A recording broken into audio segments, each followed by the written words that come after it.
Mga kahinete. Oh, nakita nyo to? Ayan o. Paano nagkaroon ng unggoy na Amerikano sa ibabaw ng eroplano? Nagkakalat pa, tignan mo. Oh, hindi mo alam kung nagpipintura, tumatay sa ibabaw ng puno ng eroplano. Napaka-imposible mga kahinete, oh, tignan mo. Nagkaroon ng Amerikanong unggoy doon sa ibabaw ng eroplano. Kapit ka talaga. Ibang klaseng unggoy to, foreigner.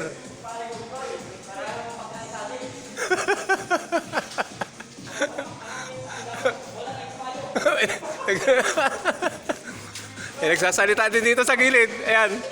Ayan na.